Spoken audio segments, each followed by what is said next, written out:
Hola a todos, bienvenidos a Desafíos Globales Contemporáneos. Estamos en un nuevo capítulo. Esta vez abordaremos la cuestión del cambio climático y todos sus derivados. Como siempre, nos acompaña el doctor Christian Breitenstein. Cristian, ¿cómo estás? Muy bien, gracias Jerónimo, gracias por acompañarnos en este diálogo tan interesante. Por favor. Bueno, Cristian, es un temón cambio climático. Sí, sí, y hay mucha información y tratamos siempre de adaptar toda la información que hay a algo que pueda ser entendible, comprensible, sin quitarle profundidad, pero también sabemos que está en la agenda de todos los días, ¿no? En la información cotidiana. Pero quizás como siempre me gusta empezar con cosas que por ahí no están tan en la cotidianeidad. Cuando hablamos de cambio climático, hablamos claramente de cambio dentro de la Tierra, ¿no? El planeta que habitamos y que, como vos bien sabés, lo habitamos hace muy poquito tiempo. Bien. Es decir, el ser humano, hay varias mediciones que se usan metafóricamente para describir cuál ha sido el tiempo que el ser humano lleva habitando el planeta y en comparación con la creación o el origen del planeta. Y Mm. la verdad que si fuera un proceso de un día, de que comienza la creación del planeta y pasa por un montón de vicisitudes, que ahora vamos algunas a señalar, hasta la existencia del ser humano y hasta el día de hoy, la vida del hombre en el planeta es un segundo. Ajá. Sí, sí, Eh, impacta cuando uno lee, por ejemplo, hace cuánto que se extinguieron los dinosaurios y hace cuánto está el Homo sapiens sapiens habitando. Es nada. Nada, nada. Nada. Somos, Sí, diremos, sí. nada. Digo porque esta cuestión de pensarnos que somos los seres más inteligentes del planeta, el centro, a ver, si mañana tiran una bomba nuclear y desaparecemos, nadie nos va a recordar. Claro, claro, claro. Es impresionante. Porque la verdad que la historia que tenemos, cualquier reptil que uno lo mira desde arriba, digamos que, Mm. pero que se encierra o una lagartija, tiene mucho más historia que nosotros. Claro, claro, Y claro, claro. probablemente no ha hecho tanto daño, que ahí Mm. vamos con el punto.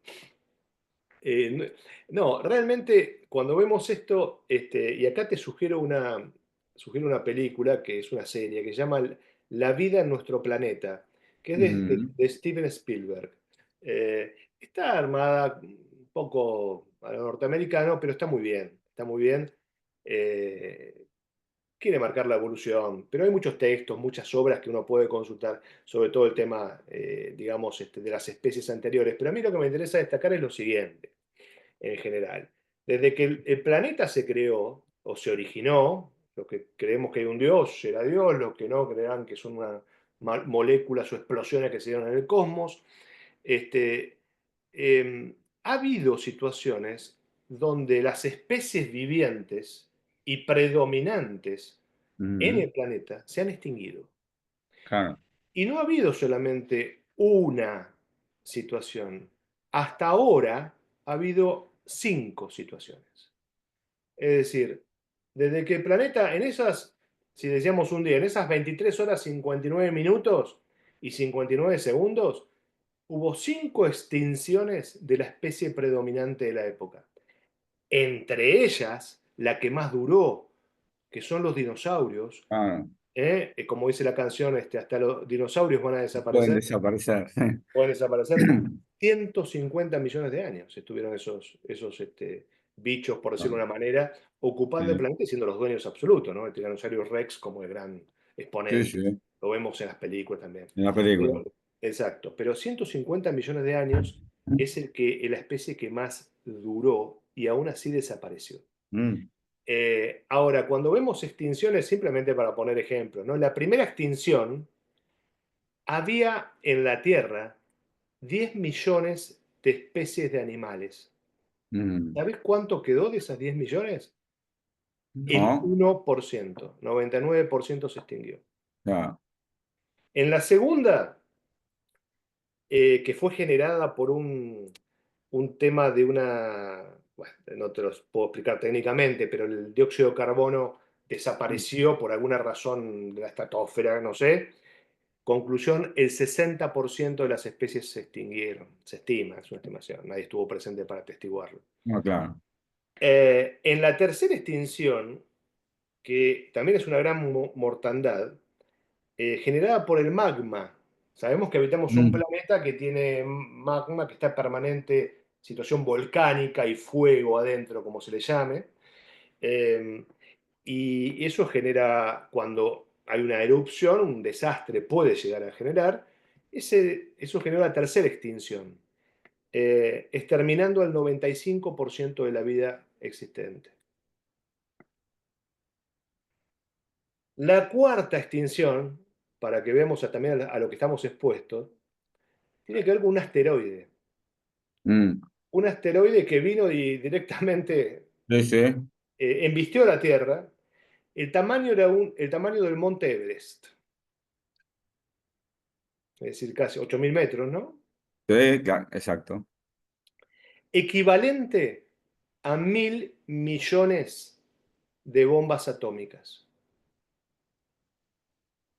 Claro, Una guerra nuclear instalada por un asteroide. exacto. Y que eliminó al 75% de la vida en la Tierra. Mm. Es decir, a pesar de esa catástrofe, hubo especies que sobrevivieron y se Sobreviviendo. adaptaron. Eh, la quinta eh, es en la edad de hielo, lo que se Mm. denomina la edad de hielo, y aquí desaparece el 70% de la especie en la Tierra, y este es el caso de los dinosaurios.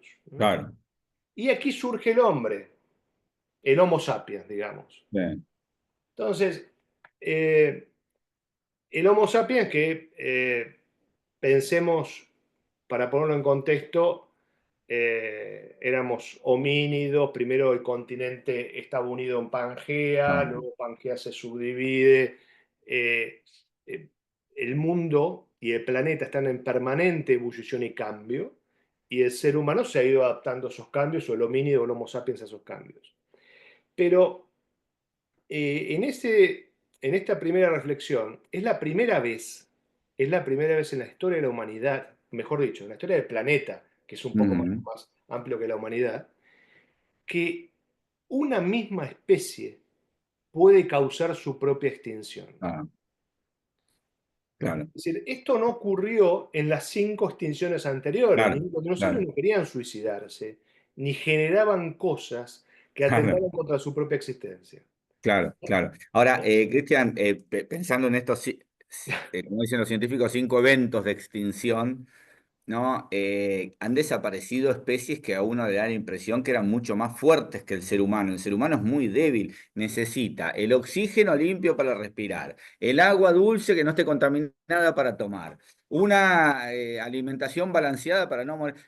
Cualquiera de las cosas que vos nombraste nos limpia en un segundo y Ni desaparecemos. hablar del mundo de las bacterias. Claro, claro. ¿No? Interno, externo, virus. Si estamos expuestos, la fragilidad del ser humano sin duda es muy grande en comparación con otras especies. Claro. Eh, pero es cierto que el ser humano ha tenido algo distintivo y que es la astucia, digamos, de poder desarrollar esto que algunos tenemos acá dentro, más limitado, otros menos, pero que es el cerebro y Cerebro. pensar cómo resolver cuestiones. eh, em, Se veía la imagen de los bisontes, Mm, cómo los primeros homínidos o los Homo sapiens querían cazarlos. claro, Entonces, para cazarlos, los estimulaban a ir al borde de un precipicio. Y cuando ellos se acercaban, ellos aparecían, los homínidos primarios, para que corrieran hacia ellos para enfrentarlos, se corrían y caían en el precipicio. claro, claro. Entonces, eso es parte de una estrategia No, donde totalmente. el homínido ya se representa, tiene esa capacidad, en principio primitiva, pero luego desarrollada, de representarse una acción, de imaginarla y de, digamos, bíblicamente, dominar Dominar. la naturaleza. Sí, leí hace poquito también que cuando ya sabían prender fuego y tenían que cazar bisontes, que eran los rodeaban, hacían como una suerte de corral de fuego, quedaban dentro los bisontes y entonces ellos no podían escapar, se quemaban y aparentemente ahí aprendieron que la carne La cocinada, carne se puede usar. Exacto, claro, se podía cocinar. Pero exacto. eso es lo que vos decís, ¿no? Es el desarrollo del cerebro, la astucia que permite que una especie físicamente inferior pueda dominar a una superior. Sí.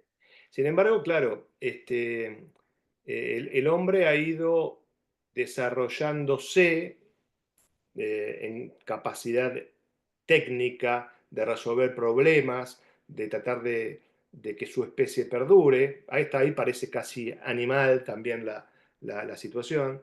Pero es cierto que hace uno quizás, ha habido una, en los últimos siglos, lo pondríamos en estos términos, que sigue siendo décimas de segundo dentro de la historia del planeta, ha habido una centralización o una jerarquización muy fuerte de la razón y de la técnica, ¿no? Es decir, el paradigma tecnológico, digámoslo así, a partir de la revolución industrial, a partir de descubrimientos que el hombre ha podido realizar, le han permitido avanzar en su espacio de dominio hacia el resto de los hombres y hacia el resto de la naturaleza, con algo que no podemos decir que es único en la historia de la humanidad, que es el desarrollo de una tecnología que no solamente el hombre domina como un medio, sino que, ojo, que hoy hablamos de inteligencia artificial,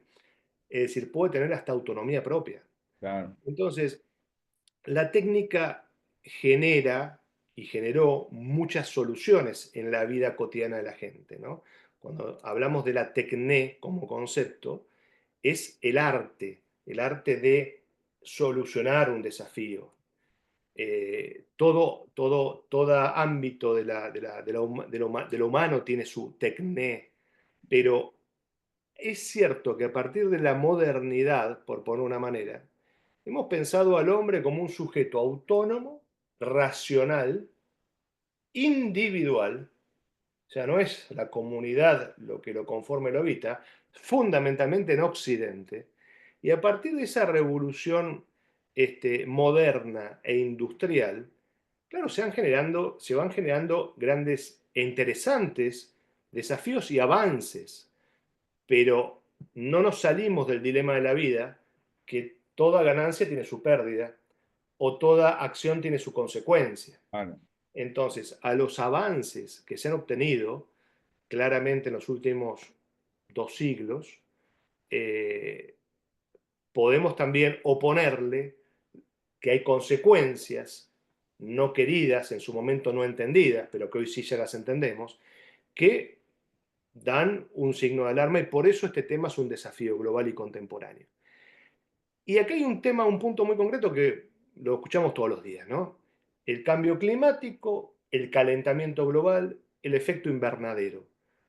Y esto, que todos lo conocemos, sabemos que con la emisión del dióxido de carbono que emiten básicamente los combustibles fósiles en todos sus esquemas de producción, desde vehículos hasta industrias, hasta plantas energéticas, todo lo que se consume como energía fósil genera una expansión de dióxido de carbono. Ese dióxido de carbono de alguna manera habita la atmósfera y bloquea el ingreso de los rayos solares. Lo que Claro. genera es un incremento en la temperatura del planeta media. Y acá, obviamente, no hay datos desde el minuto cero, ¿no? No tenemos datos. No. Porque claramente el magma que mencioné antes debe haber sido muy peor, ¿no? Las 5 extinciones que se dieron deben haber sido apocalípticas en el peor de los sentidos, infernales, ¿no? Para el planeta en sí mismo. Pero, como decíamos, las mediciones que se tenía, hasta el siglo XIX, la temperatura eh, eh, venía subiendo a un máximo de 1,1 grados. La Mm, temperatura del planeta sí. hoy se estima que si no se toman las medidas que hay que tomar, a finales de este siglo va a estar en 2,8 grados. Y por eso lo que mencionamos es que la propia tecnología que ha desarrollado el ser humano en beneficio propio a veces para dominar a otros o el medio que habita, ha generado, en este caso concreto, una consecuencia que impacta sobre su propia posibilidad de vida y la del planeta. Entonces, Ujú. acá, después vamos a ir a un librito pequeño pero muy interesante que un tipo que se conoce mucho en Argentina, que se llama el Papa Francisco, escribió, ¿no?, en el mundo, se llama Laudato Si. Pero claramente el tema de medioambiental ha surgido, más que todo en las últimas 2, 3 décadas, y se ha comenzado a buscar soluciones a este tema. ¿Por qué? Porque si se sostiene el nivel de producción industrial, el nivel de consumo y de quema de fósiles, de uso de fósiles, vamos a una duplicación o más de la temperatura, el Claro. incremento de temperatura del planeta. Mm. Entonces, eh, los países, a ver, fíjate que después de la Segunda Guerra Mundial es donde las Naciones Unidas, con el nuevo orden global que instala la Segunda Guerra Mundial, con los ganadores obviamente, pero con un buen criterio, intentan armar una comunidad de naciones. Esa Sí, comunidad de naciones en el 48 tenía 50 países, ¿no? claro. Hoy tiene 200, Ujú. han ido formando, o más de 200 que se han ido incorporando gradualmente. Entonces, Naciones Unidas sigue siendo todavía un lugar donde estos problemas se discuten o a nivel de los tratados internacionales. Ujú. Vos recordarás probablemente que en el año 92, si yo mal no recuerdo, fue la cumbre de Río, que se Ujú, generó claro, una gran movida también en Sudamérica, porque fue la primera vez que se tomó inclusive con festivales, Rock in Rio, se sí, montó claro, un espectáculo cultural, pero para decir salvemos al planeta. Ahí se empezó a discutir de alguna manera cómo pueden los países organizarse para evitar el impacto de este esquema. Y esto se deriva en la primera convención sobre el cambio climático en 1994. Y esa es una convención de Naciones Unidas firmada por casi todos los países, ujú, donde se establecen acuerdos para tomar acciones para reducir, digamos, ujú, todos los aspectos de la contaminación, para evitar los efectos no deseados y el calentamiento global. Ahora, claro, sabemos bien que las declaraciones y los convenios a veces parte del problema de la política internacional es cómo se ejecutan, quién los controla y quién reprime o coacciona, claro, o usa la coacción en caso de no cumplirse. Te abro un paréntesis aquí de la coyuntura y que es un ejemplo muy claro. Hace tiempo que hay un problema en el Medio Oriente, en la región de ujú, Medio Oriente, entre, digamos, dos países poderosos en la región. Uno es Israel y otro, no voy a mencionar Palestina, es Irán, ¿no? E Irán, junto con Estados Unidos y muchos países que son portadores de armas nucleares, firmaron un tratado de no proliferación nuclear, y eso implica que hay una agencia dentro de Naciones Unidas, que es la Agencia Internacional de Energía Atómica, conducida por, para mí, el argentino más importante del mundo, sí, que es sí, hoy sin dudas. hoy sin duda, que es Rafael Grossi, Mm, eh, que fue embajador en Austria y tuve gusto de conocer. ujú, eh, pero Irán parecería que incumple el tratado. mm, Parecería, digo, porque supongamos que la agencia lo ha podido comprobar. bien, Pero, ¿cómo reacciona el sistema global ante un incumplimiento? En forma unilateral. claro, Es decir, un país, en este caso Israel, piensa, legítimamente quizás, pero que las armas nucleares que está desarrollando Irán pueden ser producidas para atacar a Israel. mm, Y eso solo lo legitima para atacar a Teherán. Entonces, ¿cómo se mueve el sistema policial del mundo? claro, Se, no hay una institución no, que de alguna manera la agencia está de energía atómica, ¿no? Está. El tratado está, pero a los efectos de la ejecución y del control, si no hay No, la voluntad del controlado, no se puede controlar. Entonces terminamos en, como diría Hobbes, ¿no? En una situación de estado de guerra permanente, donde el, lo único que nos queda es resolver las cosas por la guerra. sí, sí, Y esto es un ejemplo que seguramente en el último encuentro lo vamos a enfatizar, pero lo mismo ocurre con estos temas, inclusive con el cambio climático. ah, Entonces, ocurrió que a partir de la Convención del 94, los países dijeron, bueno, perfecto, pero esto, ¿cómo lo aplicamos? Y comenzaron largas discusiones para llegar a acuerdos y consensos, hasta que en 2016 se firma el Acuerdo de París. Yo recuerdo que el Acuerdo de París, cuando surgió, era la solución a los problemas sí, sí, ambientales del mundo. Es decir, sí. venía con mucha esperanza, mucha positividad de que era el acuerdo correcto para cumplirlo, y establecía dos o tres cosas interesantes. Es decir, primero, que cada país tenía que hacer una propuesta. ¿Eh? Mm, Es decir, no nos quedemos en las palabras, haceme tu propuesta. Segundo, esa propuesta tenía que ser revisada y controlada y actualizada cada 5 años. mm, Tercero, ponemos un plazo tope, que es el 2050. Es mm, decir, al 2050 tenemos que reducir a cero las emisiones contaminantes del planeta. Es decir, pusieron un plazo concreto y con plazos parciales para darle cumplimiento. Y tercero, se estableció un financiamiento para que los países más contaminantes colaboren con los claro, países que no contaminan tanto, básicamente este esquema norte y sur, ¿no? Los países más contaminantes, te digo, básicamente 50% de las emisiones del planeta en 2020 las llevan China, Estados mm, Unidos, la Comunidad Europea, Indonesia, Rusia y Brasil. Eh, Sí, lo tenemos a Brasil ahí. sí. Supongo que también el tema amazónico tendrá su rol. No, y probablemente, recordemos que Brasil, bueno, yo me acuerdo una etapa histórica de uno de los diarios importantes de aquí de la Argentina, cuando Brasil había logrado ser quinta economía del mundo, ¿no? En el momento de mayor revaluación del real, en el primer gobierno de Lula. Estamos hablando de un país que produce mucho, o sea, hoy la realidad es esta, los que producen mucho son Absolutamente. los que contaminan Los más. países industriales, industrializados, que generalmente son los desarrollados, claramente son los más contaminantes porque tienen sus industrias.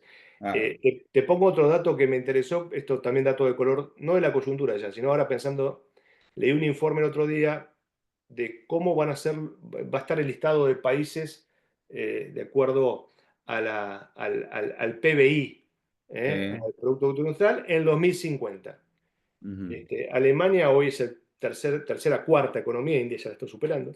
Pero me acordé de Brasil, porque Brasil se prevé como pronóstico que va a ser la sexta economía. ¿Eh? Alemania va a estar noveno décimo, ujú, y van a emerger otros países africanos que son economía de escala. No recuerdo si Nigeria, claro, uno, India obviamente consolidado arriba, y también Indonesia, claro, países que tienen una gran escala, un gran territorio y que les posibilita generar.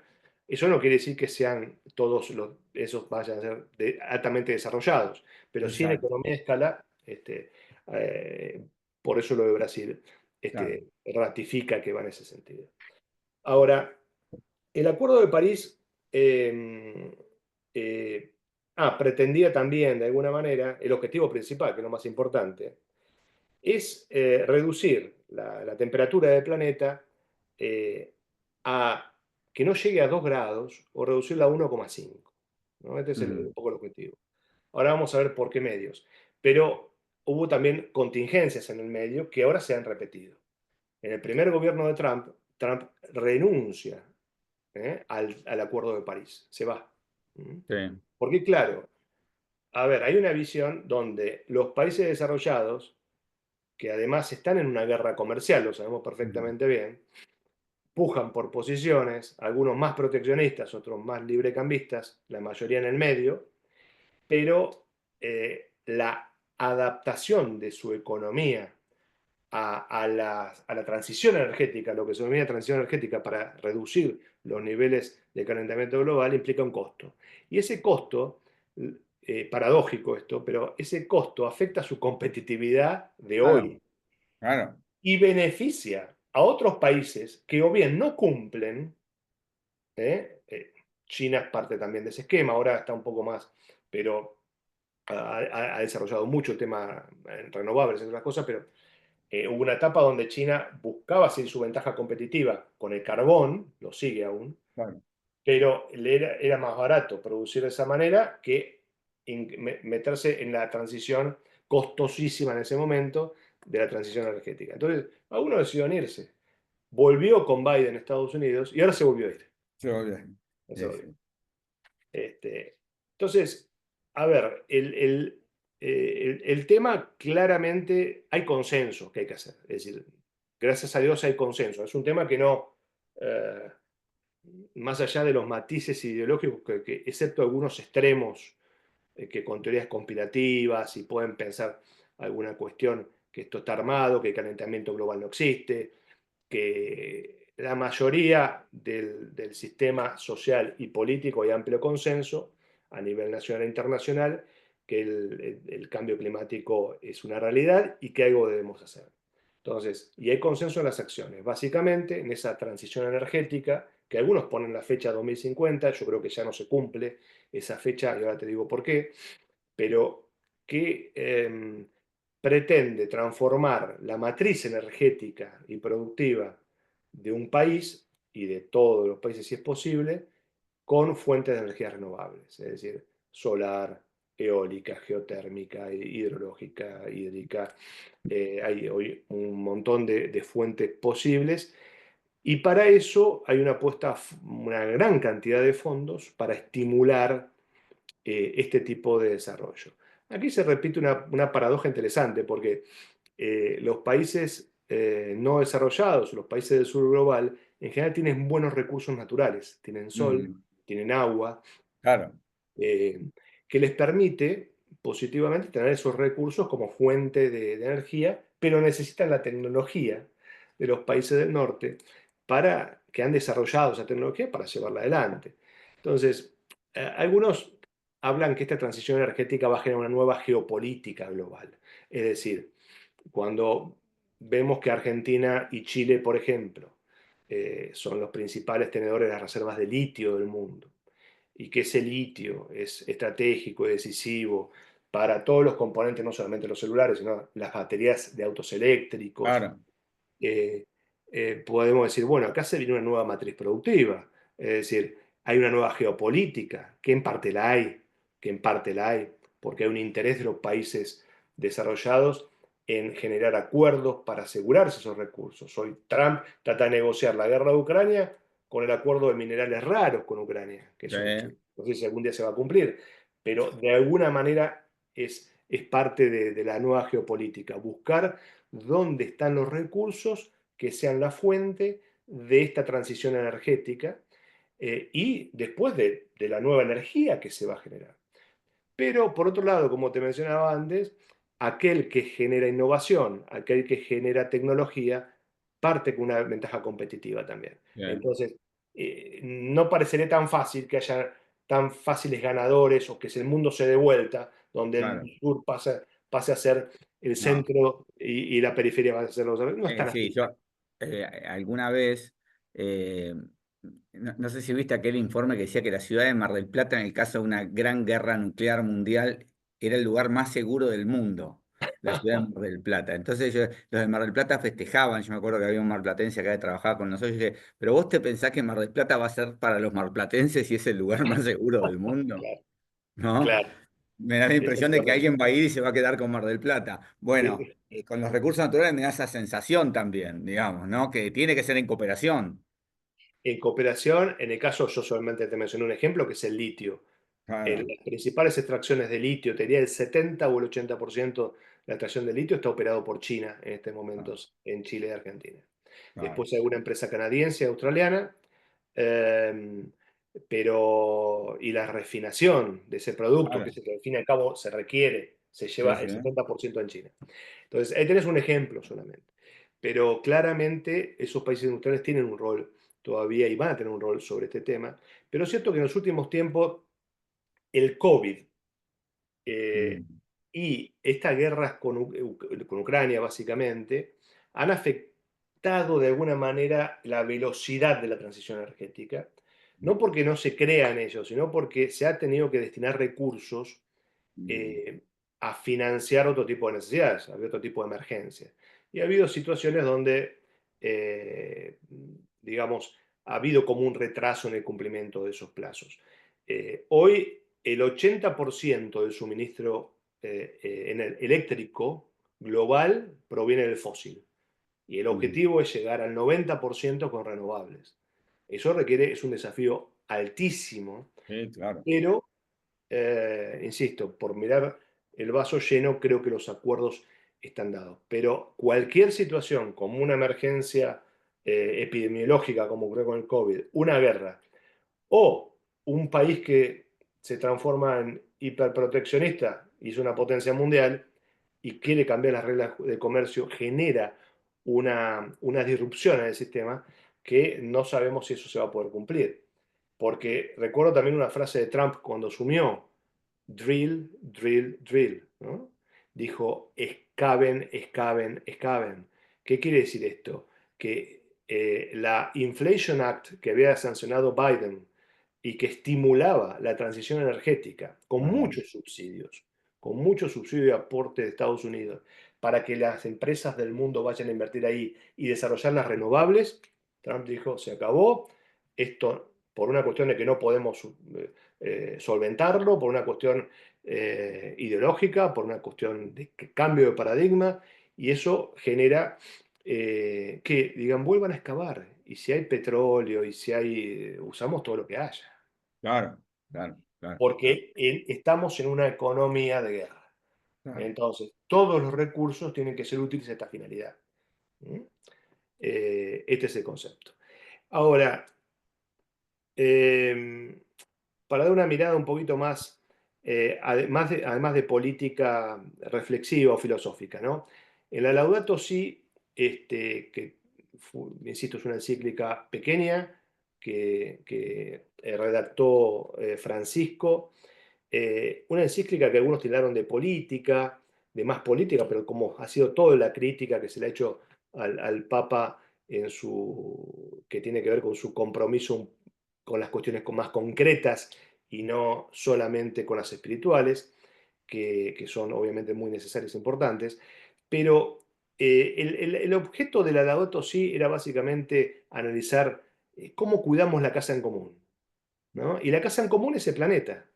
Es Claro. decir, son reflexiones, digamos, muy eh, profundas, pero simples, que tienen que ver con que recuperar de alguna manera esto que logramos creo que en la primera charla, que es que no olvidemos que dentro de todas estas políticas, especulaciones y programas está el hombre, ahí está el hombre. Y no es el hombre que quieren ver algunos, no es el hombre instrumento, no es el hombre que es un medio, es el hombre que es un fin en sí mismo. Ah, no. Y ese hombre que es un fin en sí mismo, que tiene una sola vida y como decimos, somos unos mosquitos en la historia de Sí, la... sí. y en el universo ni hablar, requiere, digamos, aceptarlo con una visión más digna. Pero el propio hombre ha creado un paradigma que, tecnocrático que le ha dado tanta fortaleza a lo técnico que se ha olvidado. Es decir, el ser humano tiene dimensiones de lo racional. La más lamentablemente desarrollamos más la razón instrumental, que se llama, ¿no? La razón más tecnocrática, que nos ha ayudado a muchas cosas, pero que en otras también nos puede perjudicar, como mencionamos. Entonces, lo que dice el Papa de alguna manera es volver a también, no solamente analizar, a ver, si tenemos más o menos arbolitos, sino cuáles son las causas de estas situaciones y tienen que ver también con un sistema o una parte del capitalismo global que, Mm. como hablamos también la otra vez en el tema de las crisis económicas, busca una acumulación permanente y al fin y al cabo todo es instrumental. Entonces, Claro, es que claro. terminar con No, un bosque, terminar con un lago o contaminar un agua tirando un desecho industrial, ah, ahí son viene las la idea consecuencias. esta, Cristian, de ecología integral, digamos, ¿no? Exactamente. Para salir de esa lógica tradicional de que la cuestión ecológica es simplemente separar los plásticos, sino que es una mirada mucho más amplia, porque en definitiva el cambio climático y todo lo malo que le puede pasar a esta casa común no sabe de fronteras. ¿Te acuerdas cuando con el COVID se decía no, pero cerró la frontera, como si un virus iba a decir, ah, no, claro, como está la frontera cerrada entre Argentina y Uruguay, entonces no cruzo en Concordia, ¿no? Y me quedo acá. Y la realidad es que el cambio climático no va a entender de fronteras. No.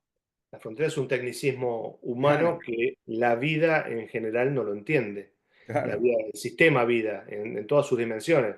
Entonces, el concepto que vos mencionás es fundamental, es la ecología integral. Y es la ecología en términos ambientales, Claro. claramente, pero también en términos económicos y Ah, en términos sociales. Porque de nada sirve tener un paraíso espectacular con gente pobre o un lugar menos contaminado donde no haya trabajo. Digo, claro. la sustentabilidad de la vida tiene que ver un poco con ese equilibrio. Y eso entendemos que lo que ha pretendido enfatizar el Papa es, bueno, este es un nuevo marco de desarrollo global, donde de alguna manera, reconocido el problema, primero reconocido el problema por la mayoría, nunca hay unanimidad en esto, pero se puedan no solamente emitir declaraciones rimbombantes que son interesantes, sino además pasar un proceso de ejecución eficiente. Pero la eficiencia tiene que ver con la centralidad del hombre en esto, de la persona humana. Eh, Porque si no, esto es muy occidental, hay culturas donde la comunidad es más importante que el individuo, que la persona, pero a veces nos hemos pasado en Occidente a, a un excesivo individualismo, digamos, en contracara al concepto de persona, ¿no? O dignidad humana. Entonces, y hay un dato también es una anécdota, pero en Aradoto sí, que me parece muy importante, porque para la Universidad de San Isidro, porque un señor muy querido por todos nosotros, que se llama, uno de los principales teólogos latinoamericanos, se llamó Juan Carlos Escanone. Ujú, Escanone fue además docente de Bergoglio y ujú, compartió luego espacio cuando Bergoglio fue director, como docente de la I. Tenían una muy buena relación en San Miguel. Y en la encíclica, concretamente página 116, el Papa ujú, lo cita como fuente, a Escanone. ¿Eh? Y que me parece que en una muy buena decisión, el decano Enrique del Percio y ustedes han creado un instituto, Juan Carlos Escanone, sí, dentro de la Universidad de San Isidro, donde es una buena forma de honrar a unos principales pensadores, insisto, latinoamericanos, principales teólogos, un hombre que dialogó con Riquet, un hombre que dialogó con Ratzinger, un hombre que compartió espacio con Bergoglio, ujú, y que fue parte de una contemporaneidad muy importante de la filosofía y la teología, no solo latinoamericana, sino mundial. Y cuando la volví a repasar, la Laudato Si, me encontré con esa cita que ya había marcado originariamente y no quería dejar de bien. hacer este pequeño y humilde homenaje a Juan Carlos, a Cacho. Bien. Sí, esta idea de teología, filosofía y sociedad pueden trabajar, tienen que trabajar de forma interrelacionada, ¿no? Porque en definitiva somos los humanos parte de un todo. Y Cristian, yo creo que los ejemplos de alguna manera autorreferenciales no sirven para trazar leyes generales, pero sí muchas veces sirven para que gente que ve estas cosas como muy lejanas de pronto puede acercarse un poco más. Me decía el otro día que una persona acá de nuestro entorno que hace 2, 3 meses había sacado unos pasajes para ir a hacer deportes invernales a Bariloche y la temporada tendría que empezar este fin de semana y no hay ni un copito de nieve, seguramente no haya temporada. Recuerdo el año pasado principios de diciembre, yo estaba en Madrid, que ya hacía frío, había 5 grados, ¿no? Pero bueno, es frío. hablando ahí con gente de Andalucía, me decían que iban a Madrid para sentir, aunque sea una vez en el año, un día de frío, porque en Andalucía ya no hay ningún día frío, y todos recordamos aquellos, yo iba a un colegio muy tradicional, de eso que no había estufas y muriéndonos de frío. Hoy yo creo que no se muere nadie de frío en el área de Buenos Aires, salvo algún día particular, y lo mismo pasa con el calor, donde las olas de calor son cada vez más amplias. Esto, digamos, el cambio climático se ve en lo cotidiano. No sé cómo lo ven ustedes en Europa, pero también. Igual, igual se ve en lo cotidiano, vos pensás que claramente lo que hay ahora es más inundaciones, Ah, lluvias en algunos lugares, más sequías en otros lugares, eh, se incrementa, ascienden los niveles de los océanos porque los glaciares y los polos se están descongelando, y lo ven claro. también ustedes ahí creo que con algunos glaciares en la Sí, Patagonia, sí, sí. pero se ven en otros lugares. Si se dan los fenómenos claros, y sabemos que hay lugares que con el calentamiento global y el incremento del nivel de los océanos van a desaparecer, Ah, y sabemos que hay lugares, lamentablemente creo que es el caso de Sudamérica y Argentina, donde ahí la afectación principal es por la parecería estructural o los pronósticos más seca, ¿no? En claro. lugares que son agrícola-ganaderos y que la producción de alimentos es fundamental.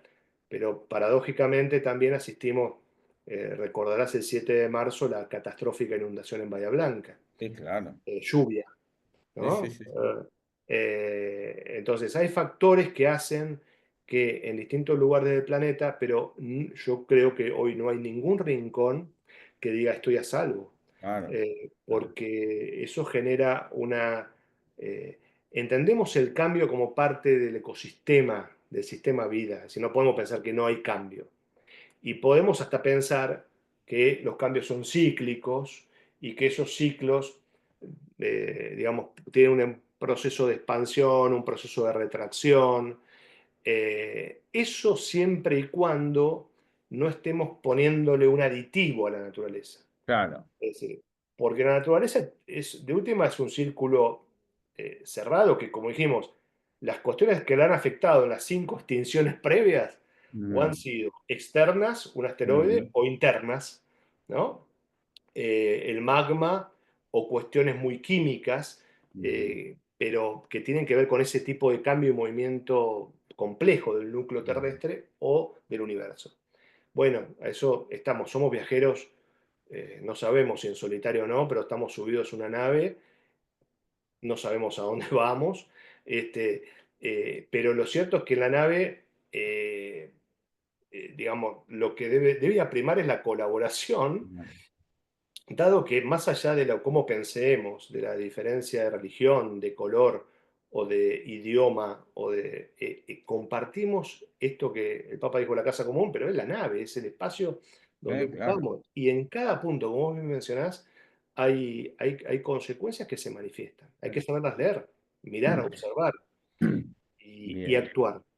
Bien, bien, Cristian. Bueno, muy interesante este aspecto de lo que está ocurriendo hoy como desafío global contemporáneo. Nos queda un capítulo eh, que es el que tiene que ver con lo institucional, las instituciones que hoy están en el mundo. Y ahí yo ya te anticipo la pregunta, ¿sirven para algo? También puedo intuir un poco, y tengo también mi convicción sobre las Sí, sí, obvio. respuestas, digo, pero es a donde vas te preguntan, ¿y esto para qué sirve? De hecho, hoy algo mencionamos respecto de ¿y qué pasa cuando alguien no cumple? ¿No? Así que va a ser seguramente un capítulo muy interesante también. Bueno, Cristian, entonces nos vemos en la próxima. Gracias, Jerónimo. Hasta la próxima. Muy amable. Dale, te mando un abrazo, gracias. Abrazo, gracias.